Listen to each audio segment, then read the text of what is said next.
والمنفعة. بسم الله الرحمن الرحيم.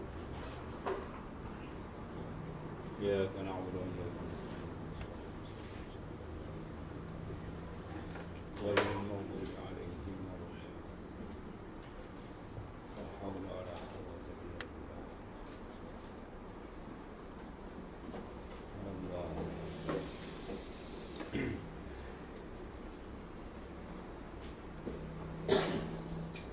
بسم الله الرحمن الرحيم. الحمد لله رب العالمين والصلاة والسلام على أشرف الأنبياء والمرسلين سيدنا مولانا محمد وعلى آله وصحبه. رب اشرح لي صدري ويسر لي أمري واحلل عقدة من لساني يفقهوا قولي. ولا حول ولا قوة إلا بالله.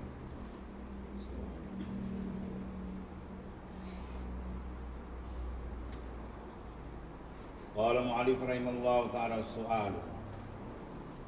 Betapa kiranya salam sembahyang itu? Betapa kiranya salam sembahyang itu berkendak ia kepada niat yang telah tersebut dahulu. Ialah niat memberi salam dan menjawab salam. Imam beri salam niat kepada makmum, dan makmum beri salam niat menjawab salam imam. Bahatan sebelah atas. Soalan dia, betapa kiranya salam sembahyang itu berkendak ia kepada niat yang tersebut. Padahal khitab pada alaikum memadai pada menghadapkan salam kepada segala makmum yang mengikut dia. Padahal lepas khitab secara jamak dari itu alaikum, mana atas kamu. Assalamualaikum, mana dah merangkumi semua ya makmum yang ada di belakang. Kenapa nak perlu niat lagi? Soalan. Maka kerana itu tiada berkendak orang yang memberi salam menghadap kepada salam kepada makmum yang mengikut dia, mana mengikut imam. Maka iaitu sarihun, maknanya tu terang. Dan yang sarih tiada berkendak kepada niat. Kalau ikut pada keadaan yang terang, bahawa tak perlu berniat. Kena lepas sudah lepas alaikum. Itu kenapa niat? Tengok jawab. Maka dia kena inilah tiada berkendak orang yang memberi salam di luar semayang kalau membayar sunat. Ya, orang luar semayang tak bayar. Orang luar semayang pun tak wajib nak jawab kalau kita beri salam. Duduk sebelah orang semayang, Assalamualaikum. Orang luar semayang, Waalaikumsalam. Jawab kedua. Jawapan soalan ini, jawab bahawasanya orang yang memberi salam di luar semayang, tiada ada baginya salamnya sarif yang memalingkan ia pada tempatnya. Maka tiada berkendak ia kepada niat. Ya, dia tidak ada sarif. Sarif mana sarif? Yang memalingkan, dia dah terjemah tu. Yang memalingkan itu mana sarif lah.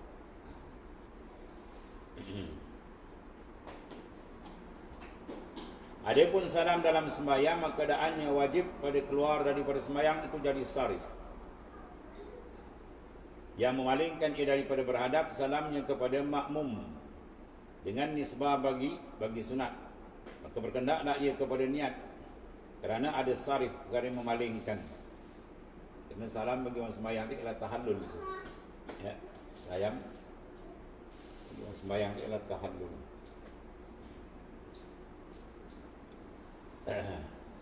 Macam haji belai tahrim, dia ada tahallul. Semayang takbir tu dia punya apa? Tahrim. Takbir tahrim. Watah salam tu tahallul. Mana dia tahallul, mana keluar daripada sembahyang. Maka berkendak ia kepada niat, kerana ada sarif, mana perkara yang memalingkan. Tidak sama dengan salam luar. Jika ada ia sarif sekalipun, kerana tatkala ada sarif disyaratkan pada ini kasat. Bagaimana dengan kasat, ya, syaratkan akan kasat memberi salam. Sebab apa? Sebab salam itu pada hakikatnya kalau tak ada niat apa pun, yang salam untuk sembahyang. Salam itu nak keluar dari sembahyang. Ada pun salam, maknanya orang yang luar sembahyang itu adalah tujuan dia untuk apa? Takmin, untuk mendoakan keamanan. Assalamualaikum kan, sejahtera ke atas kamu. Dia pun sini tidak. bahawa dia ada kaitan dengan sembahyang. Ya. Kerana tertentu bagi sembahyang, jika sarif yang memalingkan ia daripada demikian itu pula, kalau ada ia ke kanan dan ke kiri, orang yang tiada sembahyang, jawab dia pun tiada lazim akan dia menjawab. Itu biasa dia. Sebab tu orang di luar sembahyang, apabila dia duduk berhampiran dengan orang yang sembahyang, bila orang sembahyang tu beri salam, dia tak boleh jawab. Sebab salam itu ialah sembahyang, khas untuk sembahyang, dia nak keluar daripada sembahyang. Jadi salam tu keluar daripada sembahyang. Itu banyak gantungan hukum di situ. Ya.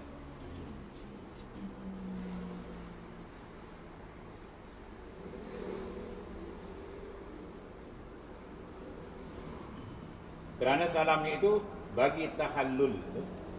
Jadi sembahyang, bagi orang sembahyang, salam dia itu ialah tahallulan. Kerana dia ada tahallul. Tahallul sembahyang apa? Mana menghalalkan balik benda yang diharamkan dalam sembahyang, kan? Dia angkat, dia takbir, Allahu Akbar. Apa makna takbir? Takbiratul ihram, kan? Takbir yang pertama kita masuk tu dipanggil takbiratul ihram. Jenis takbir dalam sembahyang dia ada dua. Satu dipanggil takbiratul ihram, hukum dia adalah fardu, rukun, wajib. Ya, satu lagi takbir ialah takbir intiqalat. Di dua jenis saja. Adapun takbir intiqalat, hukum dia ialah sunat hay'ah qauliyah. Jadi kita takbir berpindah satu rukun ke satu rukun, Allahu Akbar, Allahu Akbar. Itu hukum dia sunat hay'ah qauliyah. Mana kalau dia tak buat pada senyap itu, sembahyang dia sah. Itu beza takbir. Takbir itu apa? Lapas Allahu Akbar, itu makna takbir. Maka dalam sembahyang ada dua jenis takbir, satu wajib atau rukun, satu lagi sunat. Adapun sini salam di sini dipanggil apa? Tahallul. Sebab takbir tadi dia panggil al-ihram. Al-ihram itu maknanya menjadi haram barang yang dahulunya halal. Termasuk di sembahyang Allahu Akbar, barang dahulu halal apa? Makan, minum semua boleh. Masuk sembahyang dah tak boleh dah. Jadi haram. Bila dihalalkan balik, bila kita beri salam. Bila kita salam, Assalamualaikum, mana dah halal balik. Boleh lah nak makan, nak minum, nak cakap, dah boleh lah. Sebab dia panggil tahallul. Itu tahallul bagi sembahyang ialah assalam. Kerana salam ni itu tiada bagi takmin. Adapun salam dua sembahyang tu ditakmin. Yang mana kita mohon supaya keamanan, doakan sahabat Assalamualaikum, kan? Sunat kita beri, jawab adalah wajib. Itu setengah daripada benda yang mukhalif dari kaedah. Sebab kaedah kita 70 sunat baru sama satu wajib pahala. Kecuali bab salam. Bab salam, pahala sunat lebih besar daripada pahala wajib. Beri salam, pahala besar. Tapi hukum dia sunat.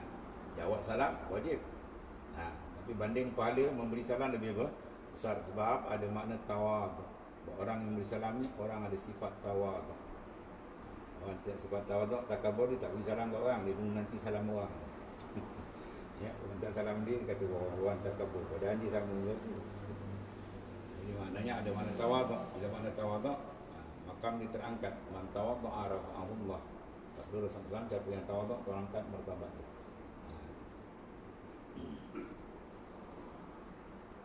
Jadi salam dalam sembahyang ni bukan takmin tapi tahallul dia panggil, ya. Tiada maksud takmin, maksudnya daripada salam tu wajib menjawab bukan dia. Tapi kalau salam luar sembahyang, takmin orang doa kita, Assalamualaikum, kesejahteraan atas kamu, wajib kita kena jawab. Ya. Tak jawab berdosa pun. Tapi kalau dia tak jawab, dalam hadis akan ada orang makhluk lebih mulia jawab. Siapa dia? Malaikat. Tapi jangan cakap pula, tak jawab tu dah, malaikat jawab sana. Wah, tak sawi. Dan lagi kena bahawa si orang sembahyang tiada ummi ahli dia bagi khitab. Dia tidak umum bagi umum ahli khitab, umum bukan ummi, tiada umum bagi ahli khitab. Ya. Dan kerana itulah jikalau bersalam atasnya tiada lazim akan dia menjawab salam. Sebab tu kalau awak jawab salam dia tak wajib jawab, tiada tetapi sunat ia baginya. Maka kias demikian itu bahawa disunatkan jawab di sisinya pula. Kena jawab boleh tapi tak jadi wajib. Yang disebut dalam tofah itu. Kalau bagi atau melihat ada. Dan disunatkan memulai salam pada tiap-tiap daripada kedua kalinya. Sembahyang yang wajib salam ialah salam pertama saja. Sebab tu kalau kita tengok setengah-setengah daripada dalam kenyataan hukum, wajib semayang 2 rakaat 1 salam. 4 rakaat 2 salam. Kita semayang 2 rakaat ada 2 salam, kenapa 1 salam? Semayang sunat 2 rakaat 1 salam. Pada salam ada 2, sebab dia yang wajib. Ada salam kedua tu hukum su. Manakala kita semayang, Assalamualaikum, tu bangun dah. Sah semayang, sah. Salam kedua tu hukum dia su, sunat. Kalau kita kata 2 rakaat 1 salam, makna dia cerita benda yang wajib.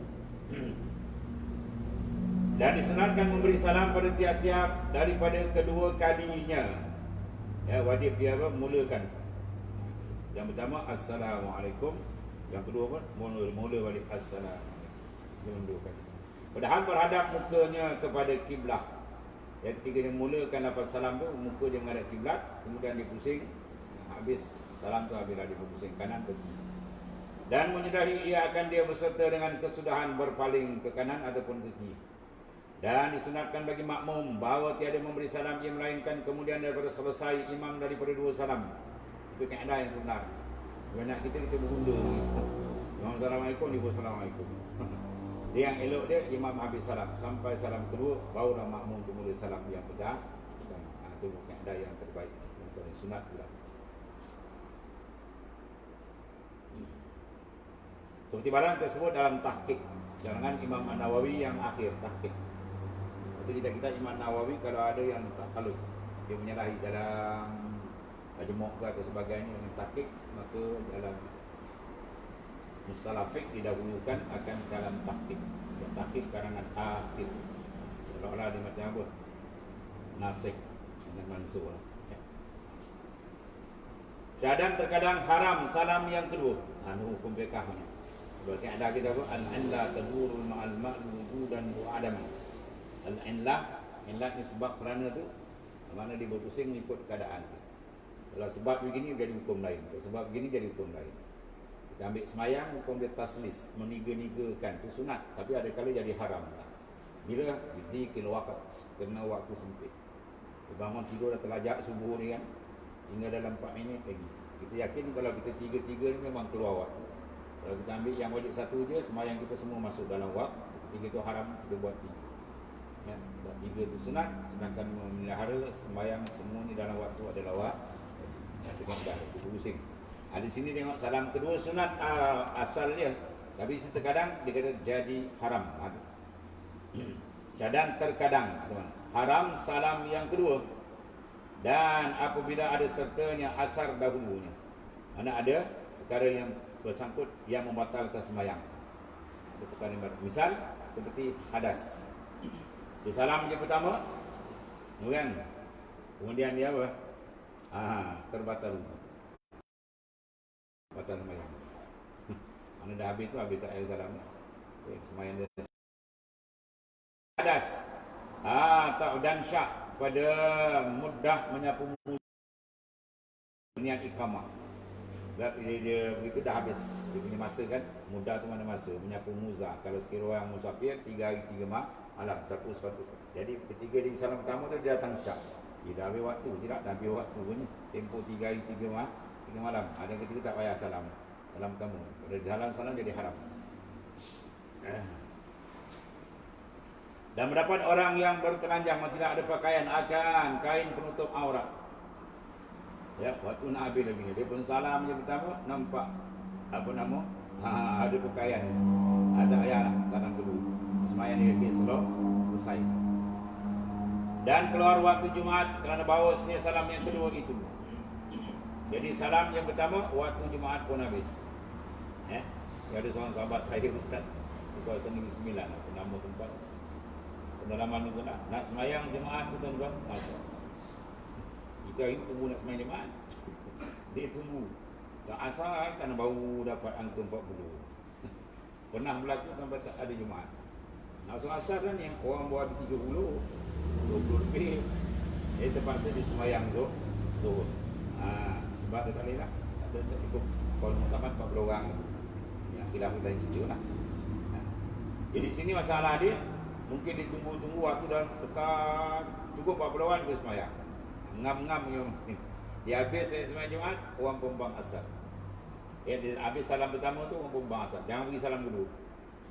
Kalau bagi salam kedua bermakna kita dah keluar. Kena keluar waktu Jumaat. Kena bahawasanya salam yang kedua itu dan jika tiada ia suku dari bersemayang, walaupun salam kedua tu tidak dikira sebagai juzuk yang wajib dalam semayang.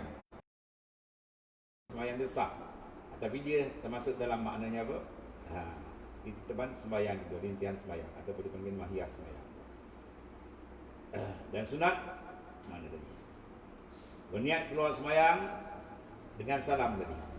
Niat keluar dari sembahyang dengan salam yang pertama supaya keluar daripada khilaf orang mewajibkan. Ada ulama fiqh yang mewajibkan niat khuruj minas salam. Ya. Jadi salam pertama tu kita niat serentak.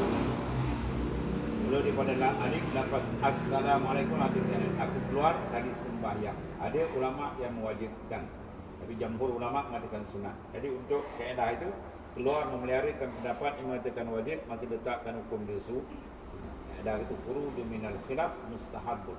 Keluar daripada benda khilaf itu disunatkan. Habis darukun yang ke-13 tertib.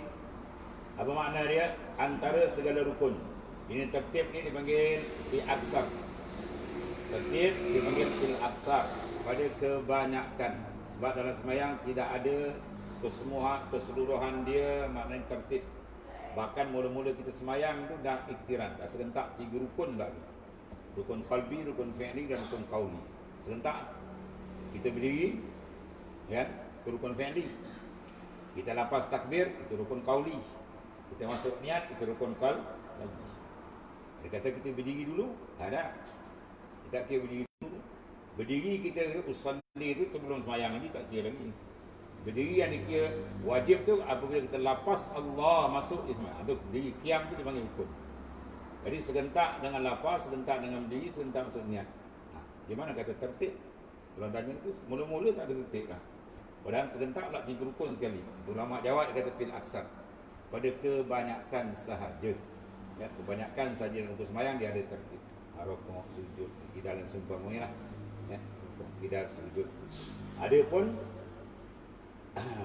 sebilangan kecil daripada dia, bahkan permulaan tu dia tertib, dia serentak, tak ada tertib, serentak. Antara segala rukun yang tersebut, yang ni apa? Beriring-iringan zaman tertib. Dahulu didahulukan, kemudian lah. Ulama tak kena, kenapa diletakkan niat dalam kiraan agama? Ya. Niat serentak dengan takbir, dengan qiyam, fi'li, qauli, qalbi, serentak. Tapi kenapa letak niat pertama? Di kiraan letak niat sebab niat adalah rukun yang kuat. Niat dipanggil ruknun qawiyun, rukun yang kuat, rukun yang tidak boleh ditukar. Kalau tak niat batal sembahyang. Innamal a'malu binniyat, semuanya amal tu sah dengan niat. Ada pun berdiri boleh tukar. Kalau tak boleh sembahyang berdiri boleh duduk, boleh baring dan seterusnya. Begitu juga lepas Allahu Akbar, lepas takbir dia boleh tukar. Kalau sekiranya orang tu baru masuk Islam, 2 hari masuk Islam, nak sebut Allahu Akbar tak boleh. Boleh tukar bahasa ni. Ada pun niat tak boleh tukar. Niat berdiri ke duduk ke mana wajib niat. Tak niat tak sah. Oleh kerana kekuatan niat itu rukun yang dipanggil ruknun qawiyun, maka diletakkan segi bilangan atau wajah tanasub atau wajah kemunasabahan letak yang pertama. Kalau anda ni lah, nak letak kita tak qiyam dulu, kan? Padahal kita datang berdiri dulu. Tak kira itu sebab kekuatan. Yang ni sebab kuat rukun, niat tu paling kuat.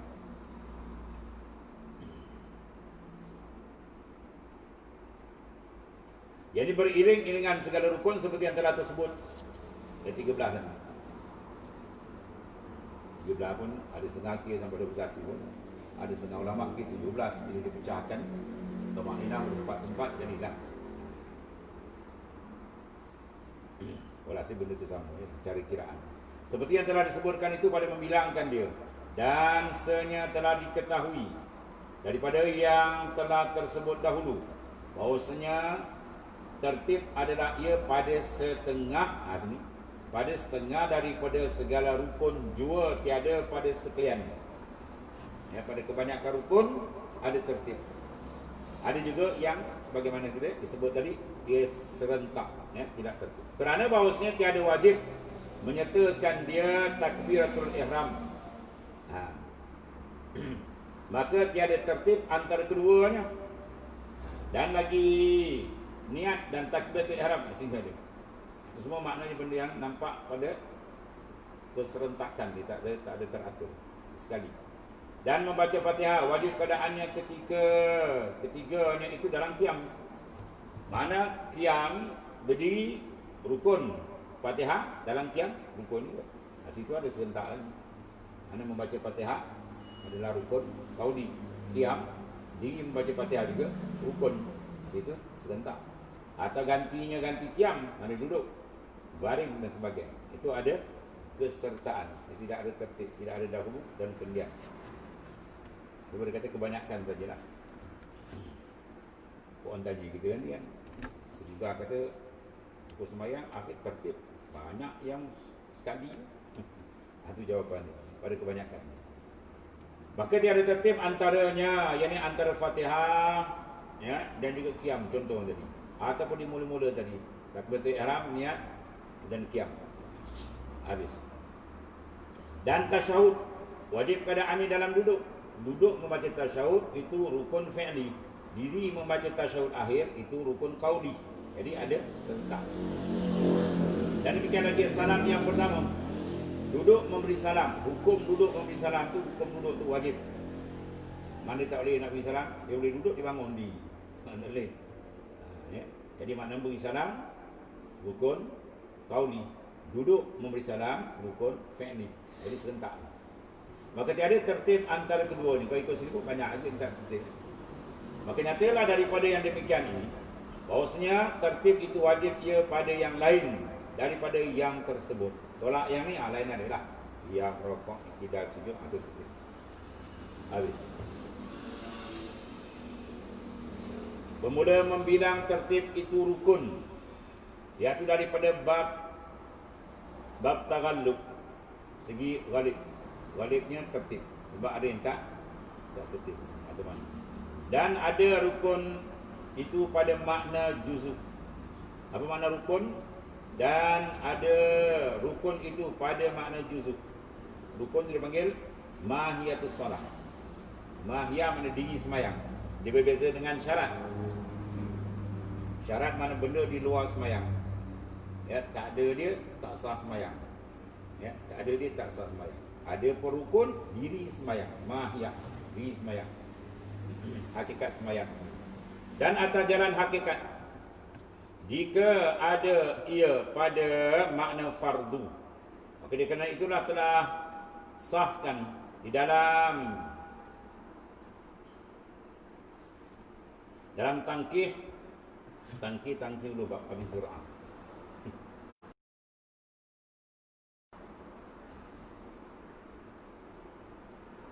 Lubang dipanggil tahrir, syarat tahrir, syarat tangkih lubang.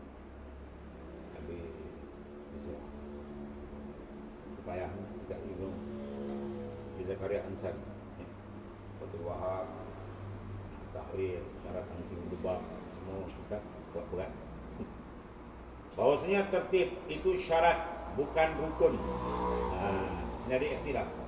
Sehingga dalam tangkih lubak Abi Zur'ah, dia mengatakan tertib itu dia panggil syartun la rukun, bukan rukun gitu, syarat.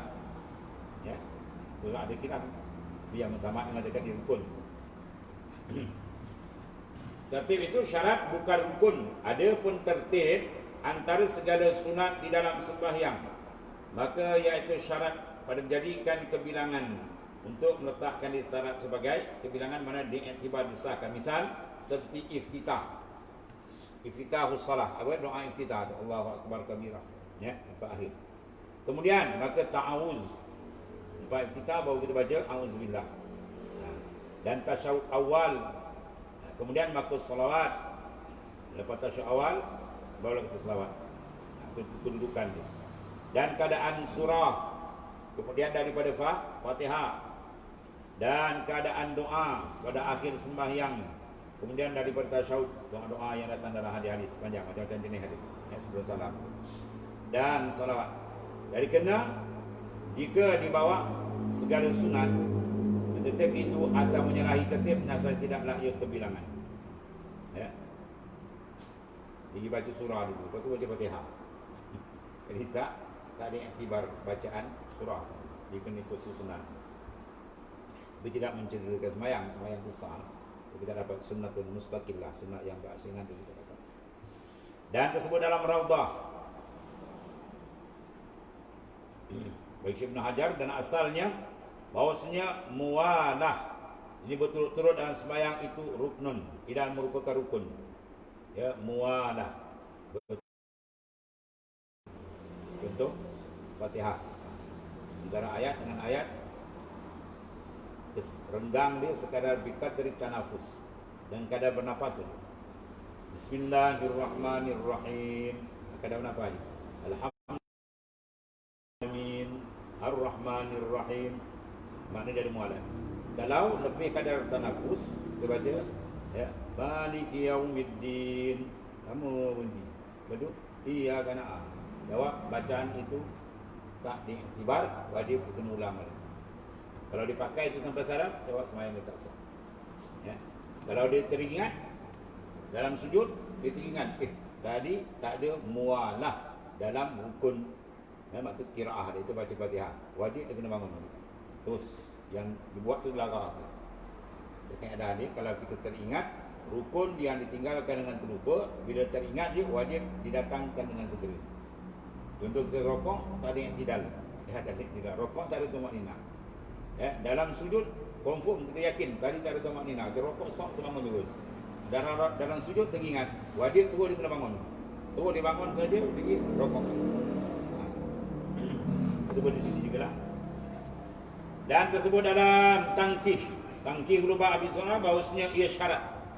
Pada mualah berturut-turut. Sebab kena pekah kan jaga benda. Kadang kita bari kan, tapi pekah tak ngaji. Banyak kadang-kadang baca sedap. Baca ayat betul. Kalau kena surah tu boleh tahan. Kena ayat Fatihah rukun, siap tak nampak. Kadang siap berdehem. Habis. Dia berdehem dah apa? Hem dah ha, ya, mim, 3 huruf tu. Kalau tidak mubalaghah, kalau dia mubalaghah mana ada tekanan, sakit ke apa tu lain lah. Atau nak baca benda wajib tak boleh, kecuali kena berdehem. Itu lain. Ya, kalau baca sunat tak boleh berdehem. Dia baca ayat sangkut, kena berdehem boleh, tak payah.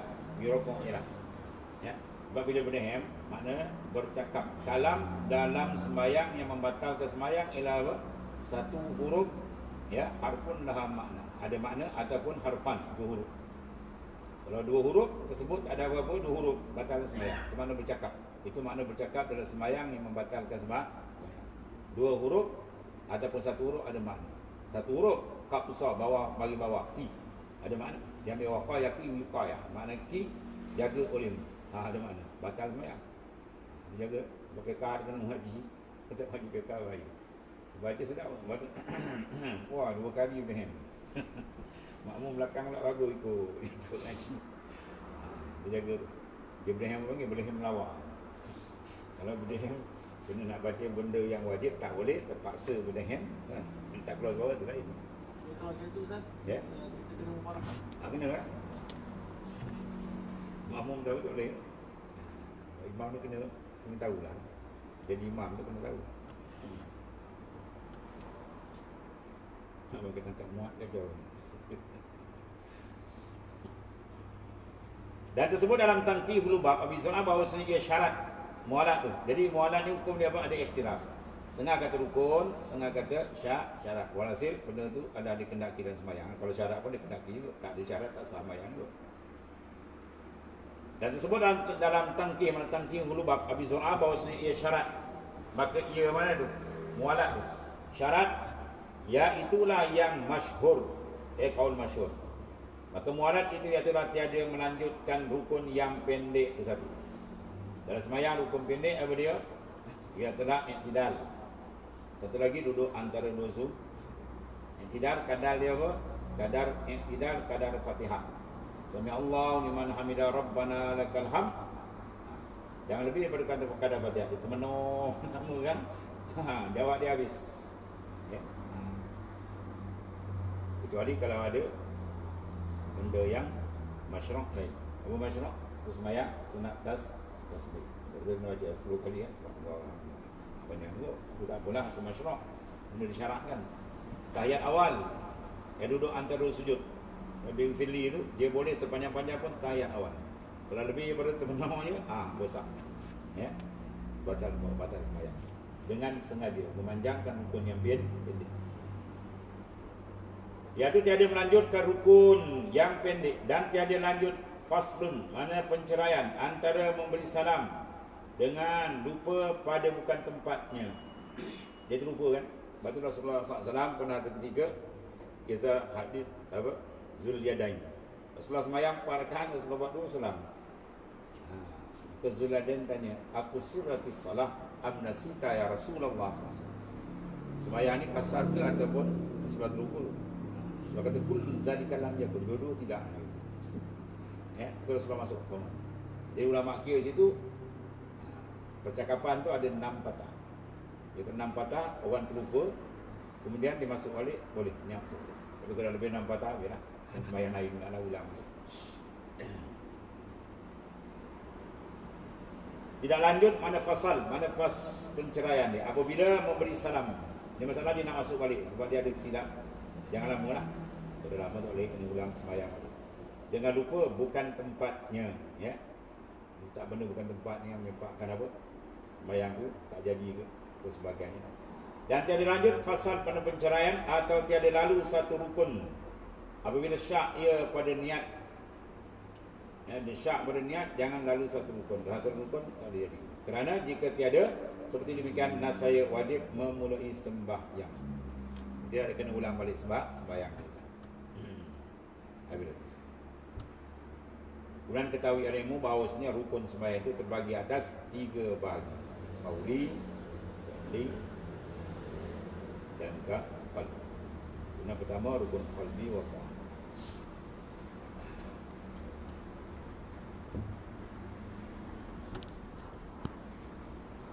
Bismillahirrahmanirrahim.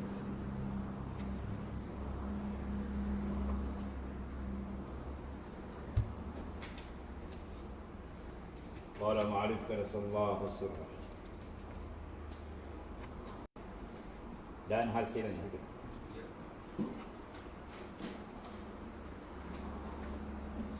Sambungan matan dulu. Kata Syekh Abu Madian At-Tilmisani radhiyallahu anhu. Dulu matan apa? Iza zaharal haq lam yabqa ma'ahu ghair. Iza zaharal haq, apabila zahir al-haq ini Allah Ta'ala pada pandangan batin rohani seseorang, jawab dia apa? Lam yabqa ma'ahu ghairu, tidak akan tinggal sertanya yang lain. Itu syarat hudurul qalbi ma'allah. Dan syarat dalam maqamil fana. Di mana dia berjejak dalam lain ahlillah, orang yang mengenali Allah Ta'ala. Bila Tuhan tajalli ke dalam batin hati dia, yang nur ma'rifat, maka ketiga itu hilang yang lain.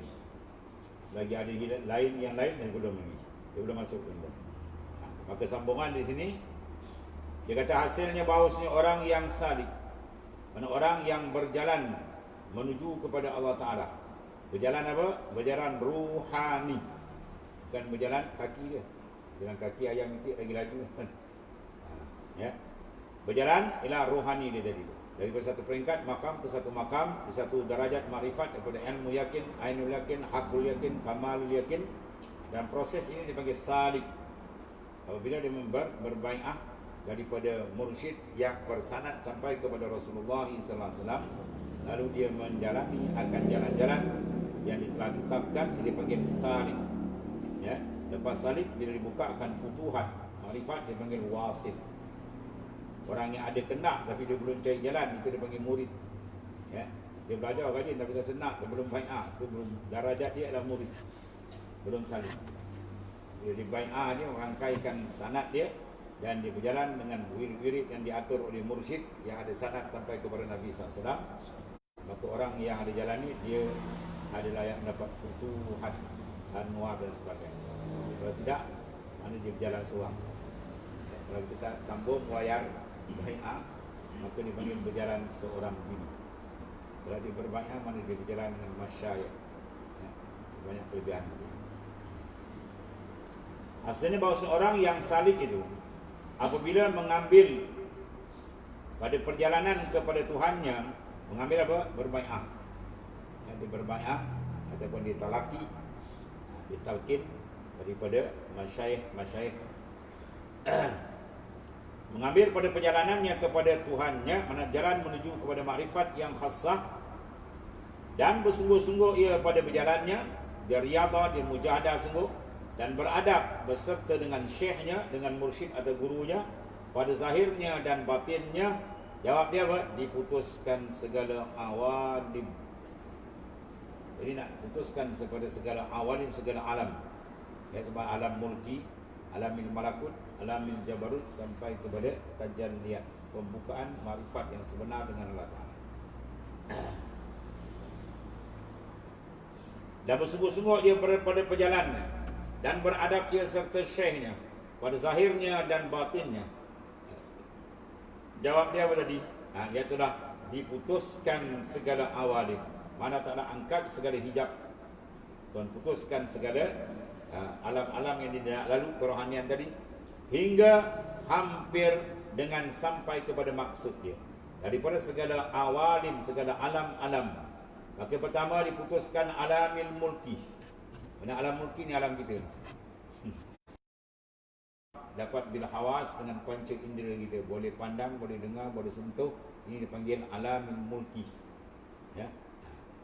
Dan itulah barang yang dapat akan dia dengan mata kepala, daripada segala ajsam, segala zat-zat, jisim-jisim. Ini dipanggil alam mulki.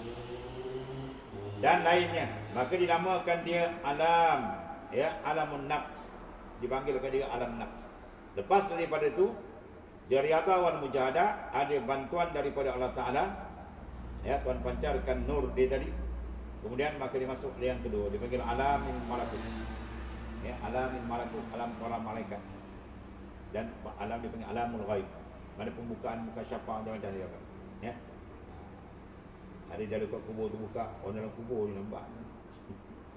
Apa yang telah ditasrihkan oleh hadis-hadis sahih, adanya azab kubur, adanya nikmat kubur, alam barzah, maka dia masuk alam min malakut, itu ada buka. Ya. Buka tu nampak. Biasa lah tu. Dia tengah zikir dalam hadis sahih bahawa malaikat ada kata ta'aqabu fikum malaikatul lail wa malaikatul nahar. Malaikat mesti digantikan jadi majlis zikir, majlis ilmu semua. Dengan muka syafa' alam malakut dia nampak. Dengan pandangan rohani pun buka. Malaikat menghamparkan sayap sebagaimana dalam hadis, bukan sekadar dia nampak dengan kacamata ilmu, tapi nampak dengan bikashfin, dengan kasyaf buka. Tapi belum sampai gitu. Peringkat kedua tu buka. Jangan dia asyik kat situ. Zikir tak nampak dah. Wah, dah nampak itu dan kau zikir nak nampak orang. Zikir nak tengok malaikat lah. Itu sebagai apa tu? Ditakwiyah. Ya, Tuhan nak memantapkan lagi. Yang disebut dalam hadis, orang beriman dengan ilmu, dia beriman dengan kashfin, dengan pembukaan. Nampak tu kan?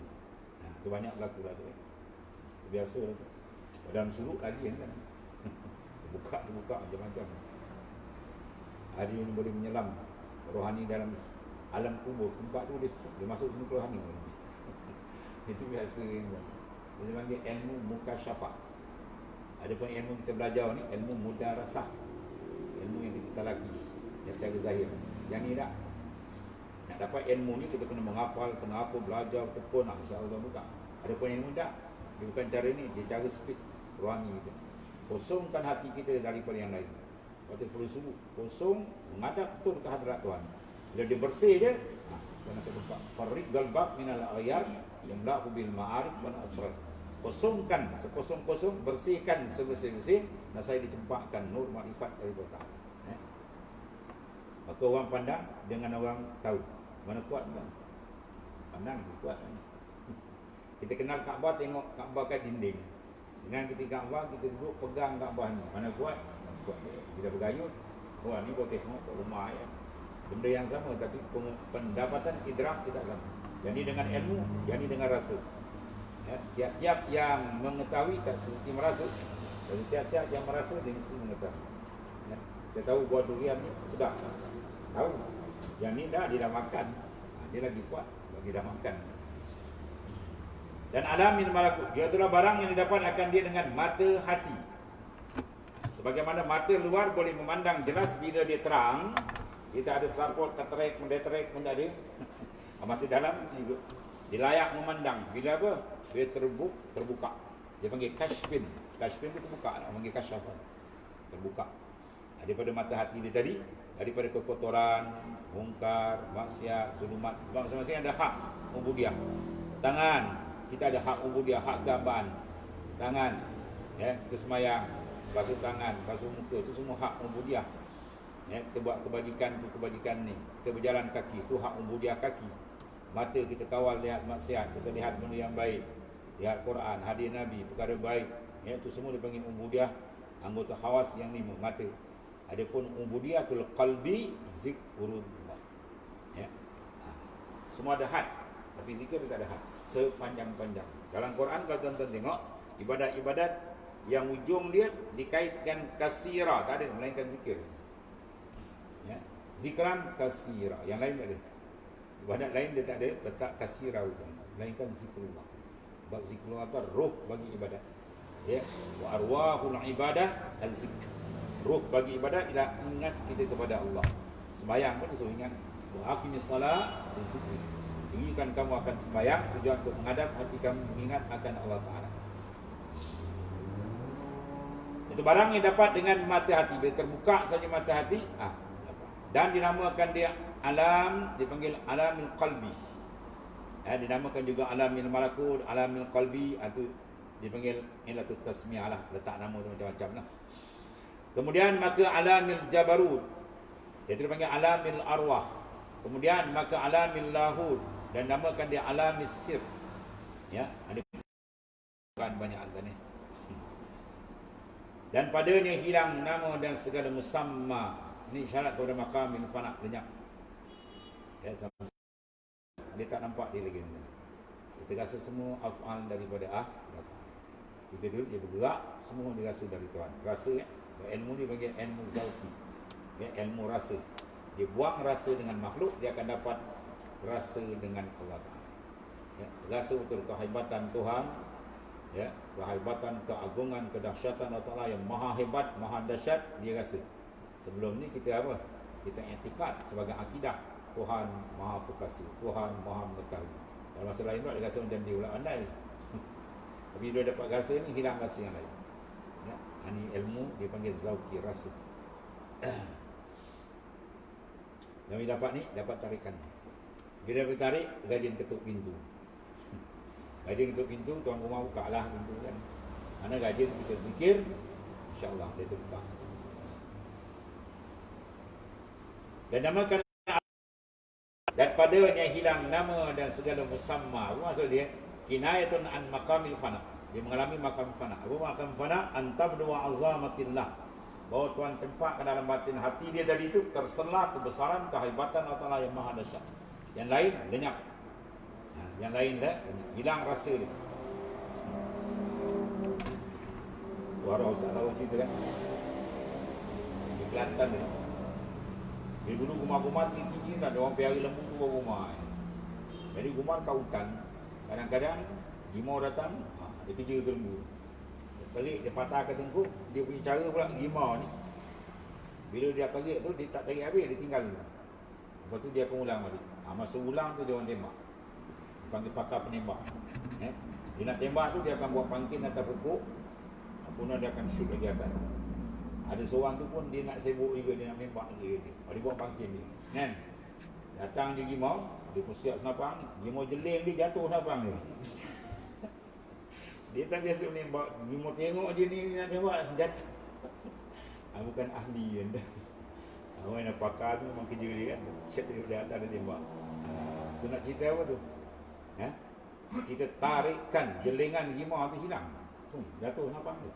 Itu gimau.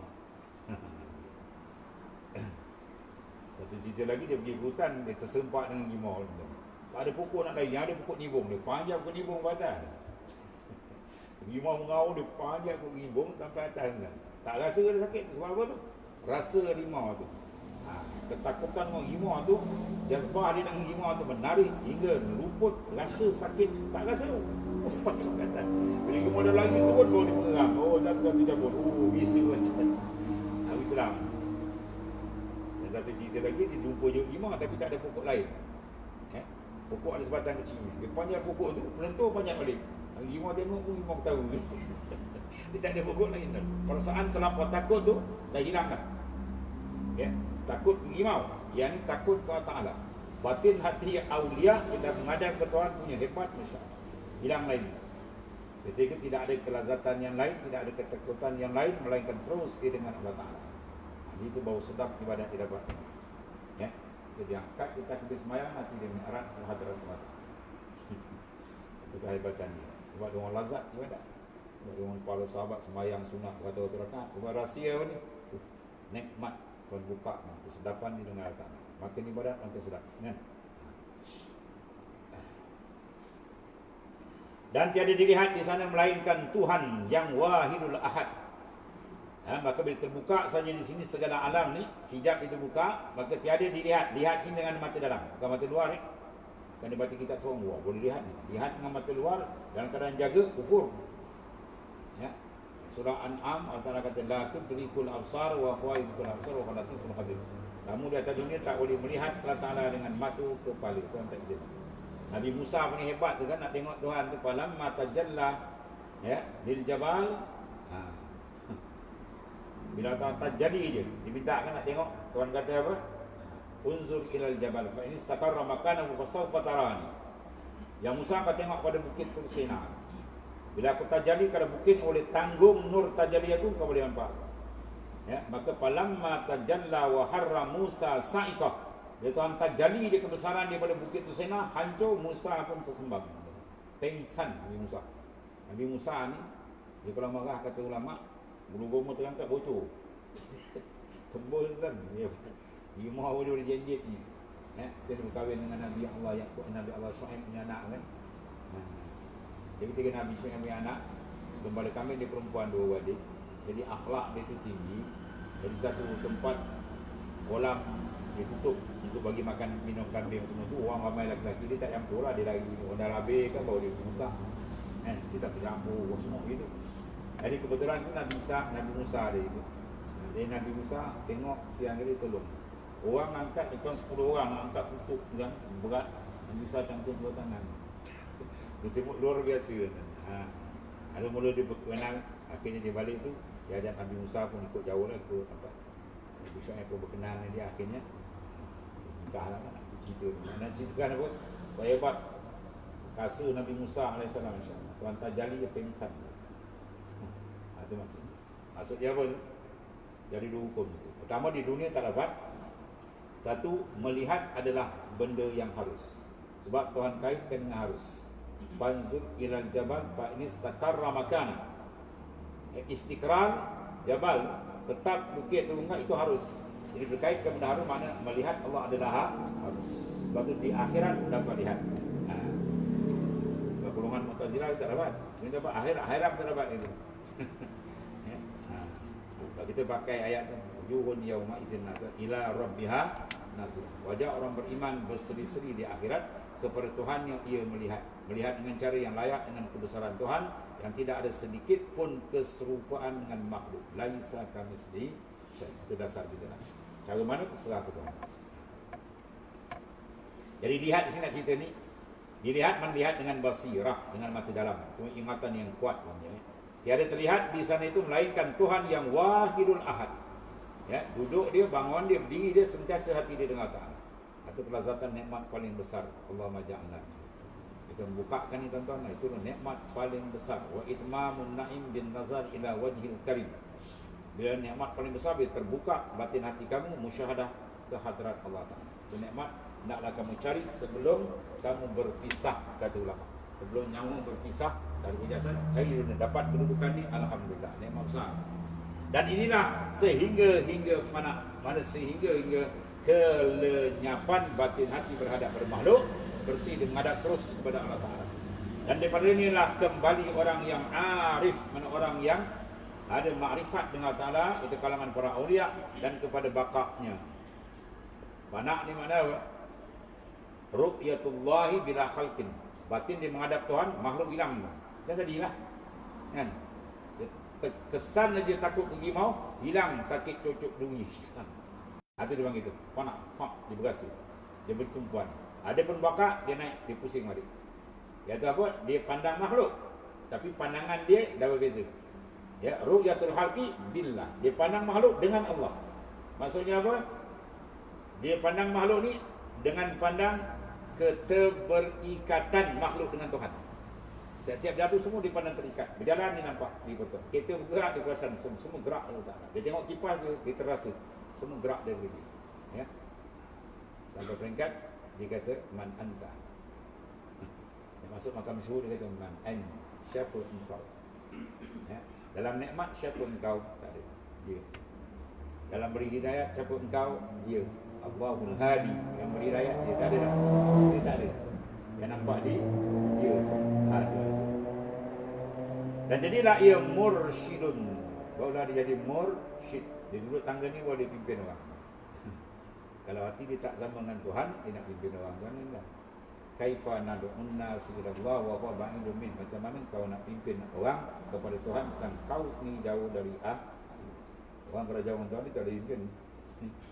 Yani yang menunjukkan muridin, orang-orang yang murid yang berkendak mendampingkan dengan Tuhan dan tempat ikutan, ya. Seperti kata syair, wal tahlaq na'laini khalqan wa haqqiq wa qala anil kaunaini bil masrahu wal tafni hatta anil fanaika annahu ainul baqa'i wa inda zalika tarahu Allah.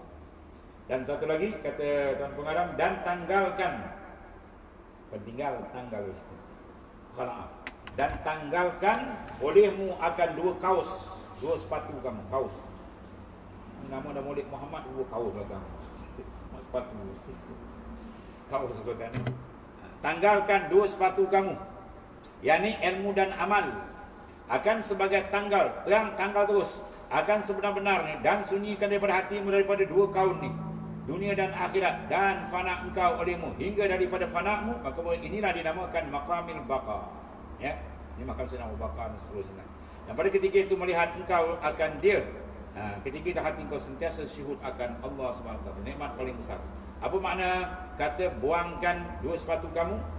Ilmu dan amal. Mana tak payah berilmu, bukan. Kita nak pergi ke istana raja, kita kena pakai kemas dan kasut kena pakai siap. Tapi nak masuk istana kena buka tak?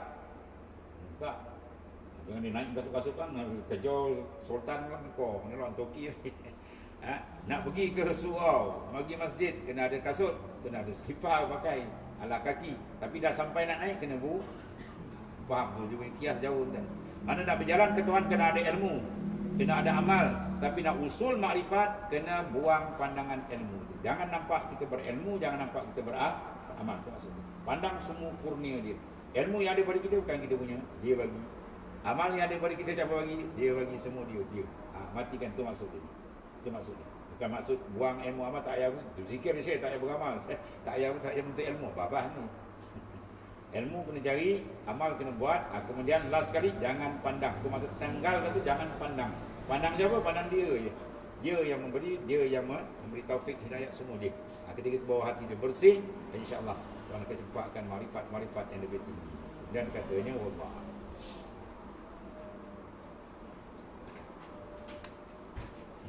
Bismillahirrahmanirrahim. Sayyidina Muhammad. Inna khairal